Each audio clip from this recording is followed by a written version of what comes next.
Thanks very much, Pete. So we're going to run through use of the MLS Class 4 laser in pyotraumatic dermatitis, otherwise known as hotspots. So we've got some case discussions, and we're going to be using, this is obviously the one that a lot of you are using in practice now. We'll summarise initially some details of wound healing and the benefits of laser. We'll go through some case studies and the current, I've tried to include the most up-to-date research on laser, the protocols that I'll tend to use in practice. There's some newer research on pododermatitis as well, and there will be a practical demo to the extent that we can show. Obviously, I haven't got a dog with a wound in front of me right now, but I have got my very well-behaved dog here, so I can just demonstrate how we would use laser in a wound on his side.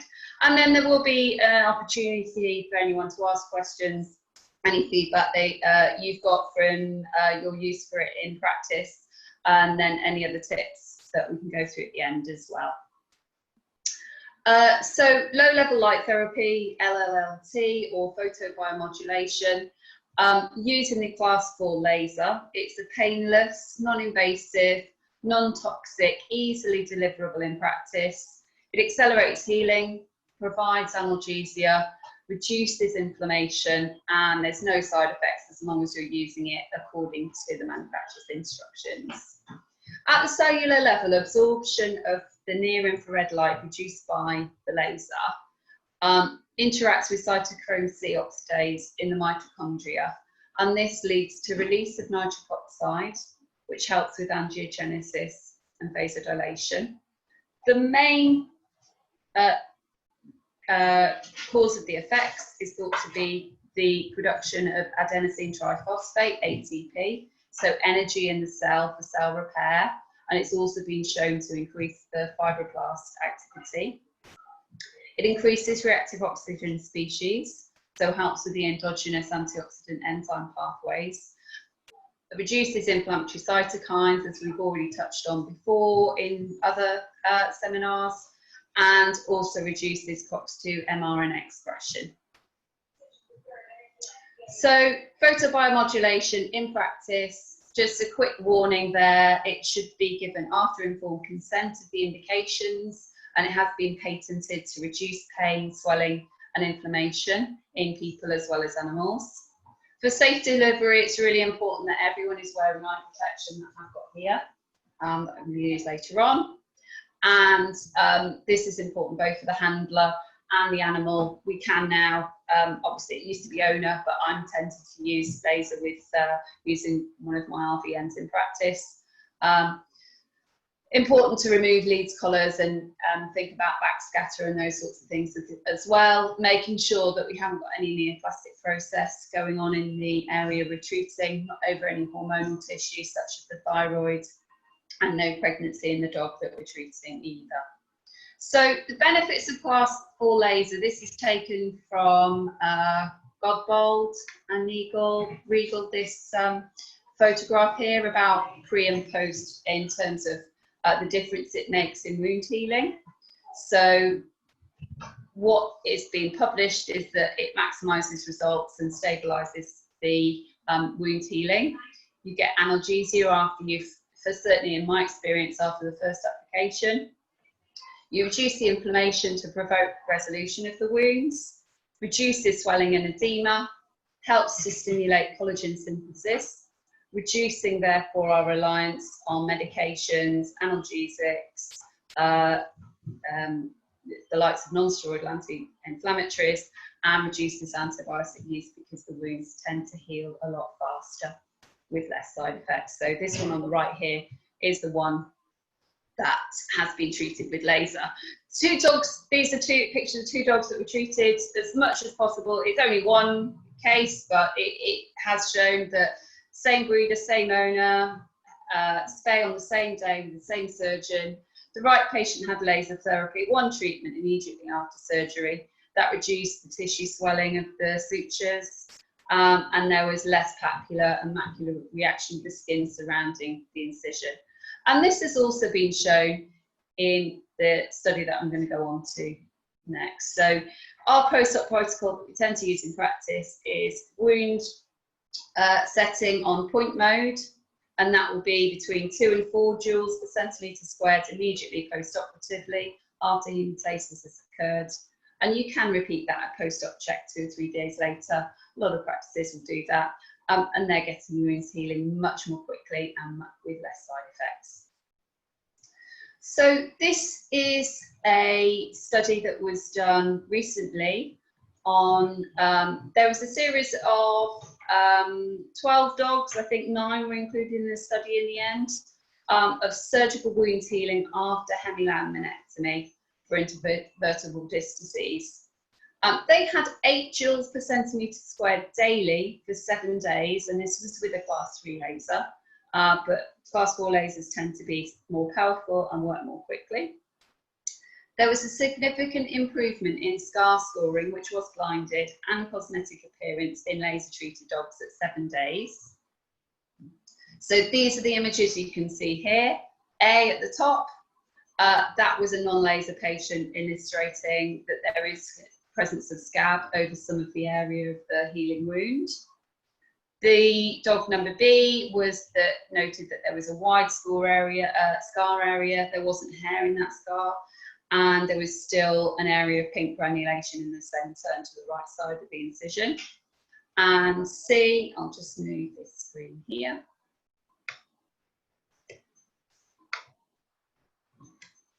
That was a laser patient that showed a typical performance after the laser.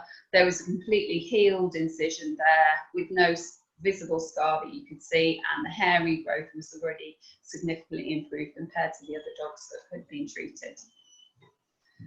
So this is Bertie, a dog that I treated in practice with a bilateral issue of a hotspot on both sides of his face. We did sedate him for treatment. I treated him with edema setting first because there was a lot of edema around the lips and around the mouth. This was after we clipped, obviously, but before we cleaned up the wound. We then treated with infected wound setting on scan mode, covered the handset with, you can cover it with a glove as well as cling film. Hover about 5 millimetres away from the wound, and because he was so painful, I also treated this area with acute pain setting on point mode. And so there was a total of 6 joules per centimetre squared given. And then I've got an image here of immediately post after we've done the laser, so before he woke up. And you can see there's a lot less swelling, and the angry, inflamed look to the wound is a lot better. And when he woke up, he was a lot more comfortable and was quite comfortable having his head handled, which had not been the case before we sedated him. So a summary of the amounts of laser doses that we should be using in different wounds. Moving on to the hotspots that we're going to be treating. It might well be that we're still treating them at 1 to 4 joules per centimetre squared. If you've got a chronic injury, or you can go up to 30 joules per centimetre squared, but I would certainly, it may well be that you're doing that if you're using inflammation setting and then pain. Obviously be aware that these are cumulative, so you just want to be aware that you don't go above, I would say up to about 20 joules per centimetre square. And certainly I'll show you how initially we start a lower dose, and if we're not getting the response we want, we might well then increase the amount of laser that we're putting into an area. So there has been studies in vitro to prove that the safety and the effect of low-level laser therapy does work in a canine skin model. Obviously, there's lots of research in human medicine, but this is what we're seeing in dogs at the moment. This was done in 2016. There was a trial done on canine epidermal keratinocyte cells, and they were treated with different levels of laser. They did show that there was a significant improvement in migration of keratinocytes, as well as high levels of proliferation in all of these in a dose dependent fashion. But if you increase them, interestingly, to these higher levels, this is obviously done in a Petri dish, so you're actually measuring how much laser those cells are reacting. Obviously, there is a variety of, we don't know how much exactly laser is getting to the tissues we're treating when we're treating deeper wounds in animals. But some of these at higher levels, you don't get that same effect. So hence why we don't go up to, say, above that in actual clinical practice. There's also a study being done, a review of animal models in open and closed wounds, and it indicated that in rodents, daily laser therapy in a range of 600 to 800 nanometers was the most beneficial in rodent studies. There are still more studies needed in both dogs, horses, and rabbit models. And this is really to focus on the treatment interval, the wavelength, and the energy density. Because most of the studies are obviously done in healthy animals, so we don't know how laser might benefit models done in actually disease states. So this is again from Regal and Godbold, and there's a picture here that indicates the effect of laser on its own. So this is prior to any treatment. This was 3 hours after treating this wound with clipping. Laser was performed, and you already get a much improved appearance with less oozing from that wound. So in general, what you'll do with an acute condition, standard of care, you'll clip the hair from the lesions in the border, and this often extends much further than you expect when you first look at the wound. You'll cleanse it locally with topical antimicrobial shampoo or solution, ideally using a solution that doesn't contain soap. You might tend to use, obviously if you can, you'll use topical antibiotics or topical anti-inflammatories, but sometimes it is so extensive that you do have to consider systemic steroids or antibiotics, ideally after culture sensitivity. Very often it's staph pseudointermedius that is causing the effect. Sometimes in pododermatitis you do get sterile issues. So the laser will still help even if it's a reaction, because it's going to help with the pain affected with inflammation. With the addition of laser therapy, you tend to get the areas healing more quickly, and you also get a reduction in the pain associated with the wound. So often, even once you clip the lesions, you get a lot of self-trauma going on, but you tend to find that after you treat them with laser, the patient will be a lot more comfortable. So it prevents that ongoing cycle of self-trauma and continued flare-up with the skin. So how would you apply it? What you would tend to do is hover ½ centimetre to up to 1 centimetre away. Because it's a superficial wound that you're treating, there's no hair you normally clip the hair away. You can cover the end of the probe with a sterile glove or cling film there, but you can also use your standard Trigene to clean the end of the probe, although you do have to make sure you're not using any bleach or spirits on the end there so it doesn't damage the probe.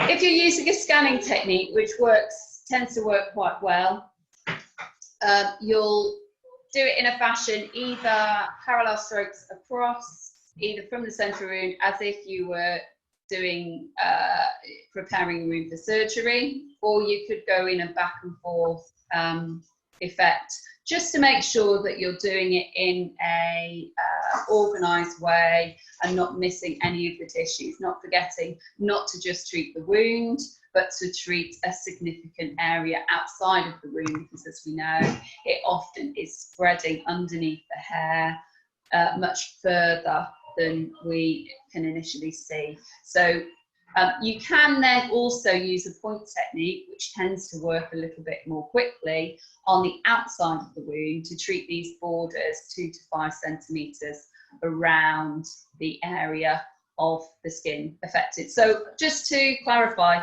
this is actually a picture of a wound that a dog had after a scald, but it just indicates that if this was a patch of wet eczema, then this is how you would treat it. You're very unlikely to cause any aversion to, because of the pulse treatments, and there's no thermal damage to the tissues with the MLS laser, even when you're doing using this point technique and hovering it in one location all the time. If there is edema, so if it's on then the best, rather than working distal to proximal, you want to treat the proximal areas first so that you're reducing the edema around those lymphatics, and then working distally. When you're using it, you can often see the swelling disappearing as you're treating it with the laser. You can also treat draining lymph nodes or associated lymph drainage to help with the blood flow in those areas of the to help with microcirculation. So when you're treating an area, I'll tend to use, I'll sometimes use chronic wound setting. Often we'll use inflammation chronic. You'll tend to use the surrounding edge, as we've discussed. You can also then use a chronic pain setting. If we have got a lot of pain, you'll use it ideally every day. I've had good results with treating every other day as well in those patients who can't come into the hospital every day. And usually after a week, they don't need any further treatment at that point. You do tend to get cumulative results with laser. So it will, if you haven't had enough of a response with the pain reduction initially, that may well increase with subsequent treatment. So initially it will be an induction phase, so daily or every other day to 3 to 5 treatments. You'll then perhaps treat, as you're checking the wound, 1 to 2 times a week, but often in comparison to treatments for osteoarthritis, where you do have these very clear transition phases and then a maintenance phase, this often isn't needed when you're treating hotspots. If there hasn't been any change after 2 treatments, then I would suggest increasing the laser dose that you're giving, or also you can consider increasing the power at each treatment. But I would obviously bear in mind that any skin injury that you don't know for sure is a hotspot, then it's always worth considering a biopsy as well and making sure neoplasia. Laser hasn't as such shown increase in neoplastic cells. In certain cell lines, it's actually shown a decrease in certain cell lines when you use laser. But because there isn't shown a positive effect, then it's always best to avoid if there's any risk that it could be associated with cancer. So this is some slides that I've showed previously with the wound healing in our other wound healing talk. So you may well have seen these before. It was a chronic ulcer that was treated for many months with dressings and antibiotics, and had just got to this stage where it was constantly painful, still not healing, this little ulcer bed that didn't get better. So initial treatment had failed and there was still intermittent bleeding after walking. A laser protocol was started, and this was every other day for 4 days. So after 2 treatments, you can see already there's a filling in of this defect. No bleeding took place after this. And then by day 27, that's just a scar there on the pad, and that healed. So pad injuries, it is really useful. There's also a recent study shown in pyogranulomatous pododermatitis, so sterile. These are these interdigital cysts that we tend to get. They're not always infected. They can get secondarily infected, but often it's a sterile immune process to begin with. And so it was a case control study. Each dog had multiple feet affected, so each dog acted as its own control. There were more than 5 dogs enrolled, but only 5 were used because of I think they got infections and so couldn't be used for the trial.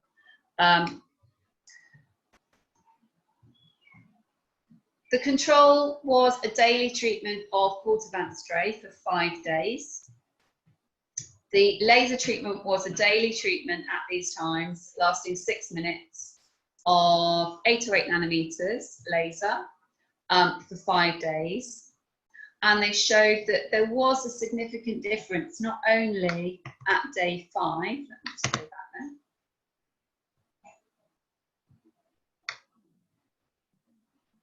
But also at day 20, so that's with 2 weeks of no further treatment.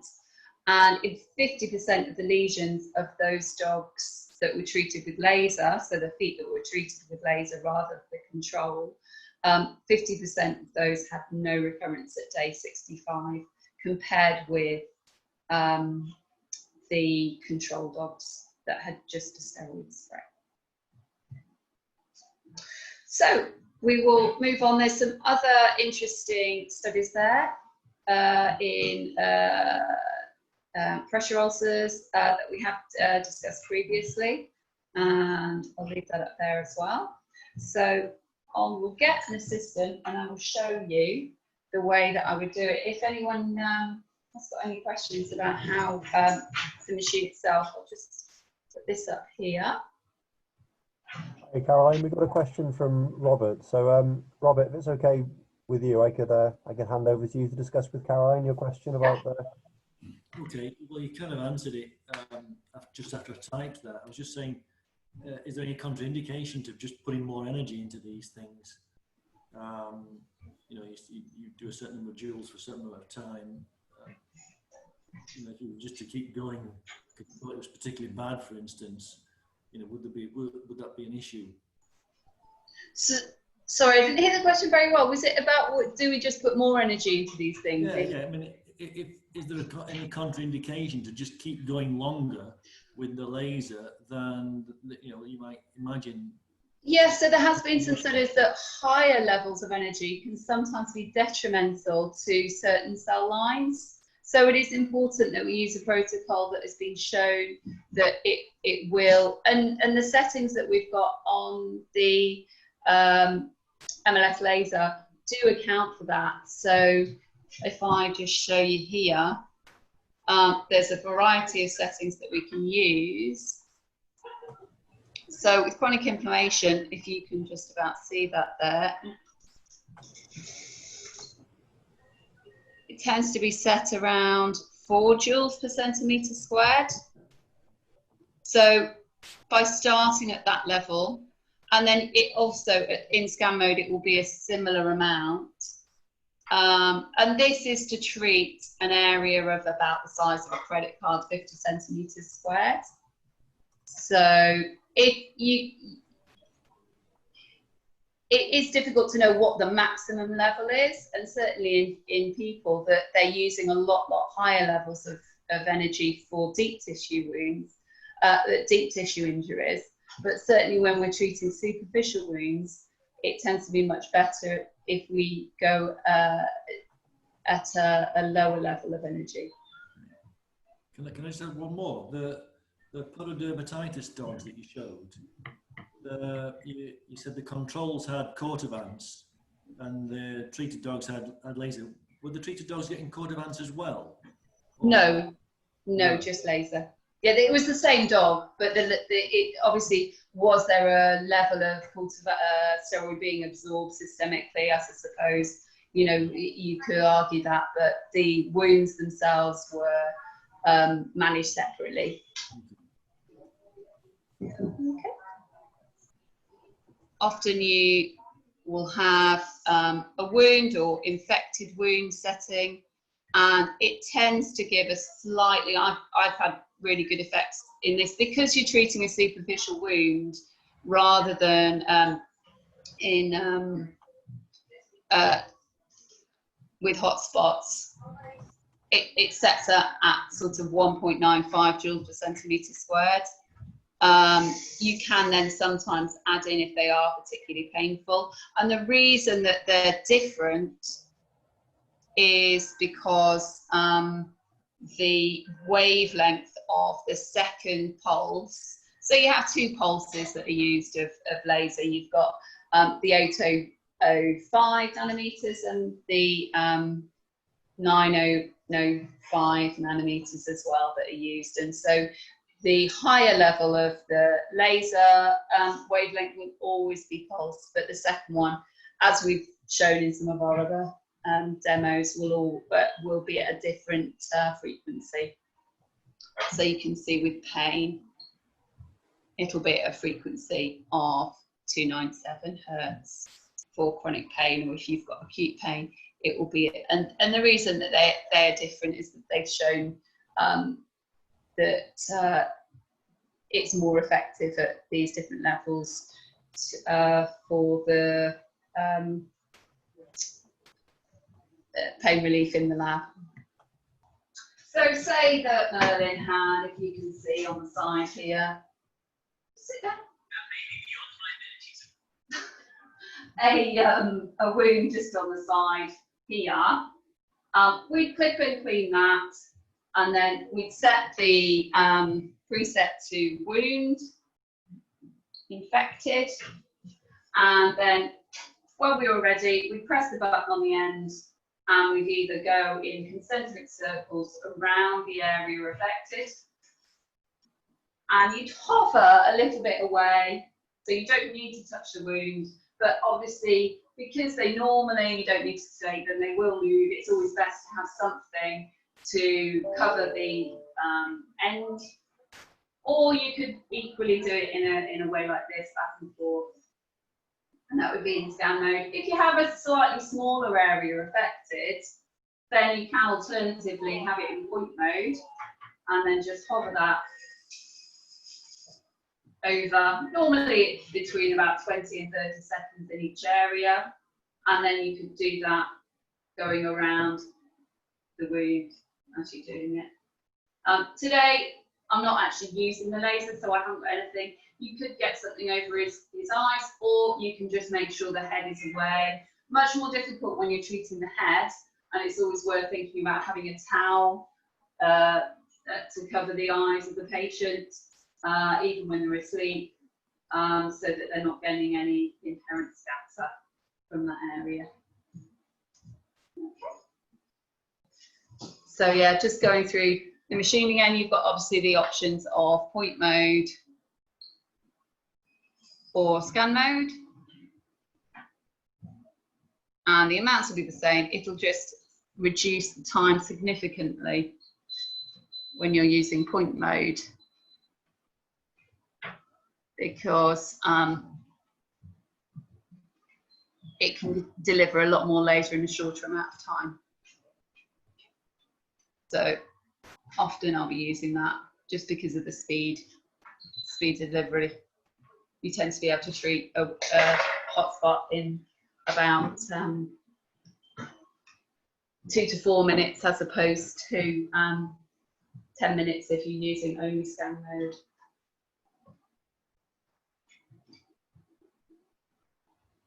Okay. That's great. Thanks, Caroline.